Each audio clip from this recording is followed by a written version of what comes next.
Kita nyo naman, ito lang naman yung ating mga bida for our next recipe. Of course, yung alaga nilang Rhode Island Red dito, meron din silang native chicken.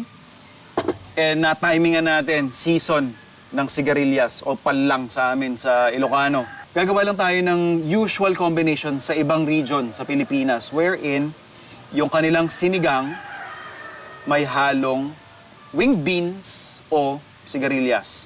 So gagawa tayo ng sinampalukang manok, pero para lang not your typical sinigang, mag-i-infuse na ako ng a subtle element of flavor, smoke. Isang mabilis na hugas muna dun sa ating sampalok. Babad lang muna natin ito.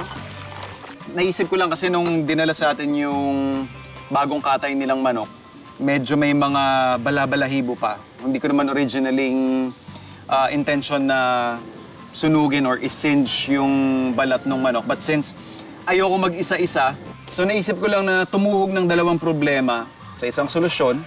Susunugin nga natin yung balat, matatanggal yung mga konting nakausling mga balahibo. And at the same time, mag-elevate doon sa usual na kasanayan nating sinigang dish. Alright. So ito na yung ating mga manok. Susunod na rin natin para sumabay yung pag-develop nila ng flavor, yung ating fresh na sampalok. Ipe-prepare na rin natin yung ating puso ng saging.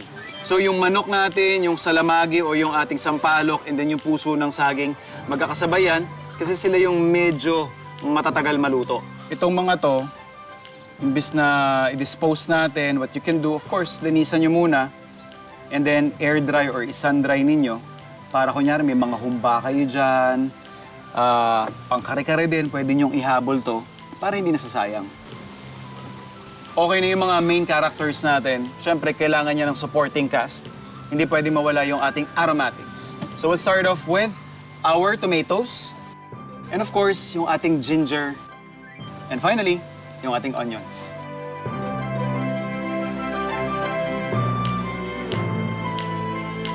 Bigay tayo ng konting asin. Siyempre, paminta. And finally, patis. So, halos malambot na yung ating chicken. Actually, luto na siya. Pero hindi pa siya fork tender. Siguro, kaya pa niya ng mga 10 minutes. Perfect time para i-ready na natin yung ating sigarilyas. Yan, kita natin, bata pa. Oh. Wala pa masyadong sumasamang hibla. Or parang sinulid. Yan. So, lulutuin lang natin to mga 5 minutes. And then after nun, pwede na mag-serve. Okay, I want to start appetizer. Appetizer. Let's try the chicken nuggets. Chicken nuggets. Mga ka-food explorers, I really suggest na try nyo po to. Lalo na sa mga anak nyo, perfecto ipambaon, ganyan. Breakfast. Yeah. Ano po ba yung mga ginawa nyo, chef? Kasi wala po ako nung linuto nyo itong mga Siyempre, alam ko busy-busy ka. Alam ko rin kumain ka. So we have here our Ilocano pinakbet. Ilocano pinakbet. First time ko makakain ng meron kamote. So. Dahil siguro kinalakihan ko, I prefer that. Parang siyang may halong isda. Dahil Yeah. ang sarap. Or for something na niluto ko ng more than an hour. See how crunchy yung Ang palaya. vegetables? Ayun, Actually. diba? Oh my God, ang sarap. Tapos Valenciana. Ayan. Bringi. Bringi. Or biringhe sa Tagalog. Ayan. So hindi sa akin ang galing yan, hindi ako nangaasar ng kapangpangan, ha? Hindi po. Alam mo ka ako, dala mo na ka ng bringe. Ganon. Dalhin mo nga dito yung bringhe. Okay. Kaparehong-kapareho po siya ng lasa. Yeah. This is the Sinampalukang Manok. Oh my God. This is... And the broth. My God, the broth. Ang asim, ang sarap. Although rustic yung plating niya, lasog-lasog.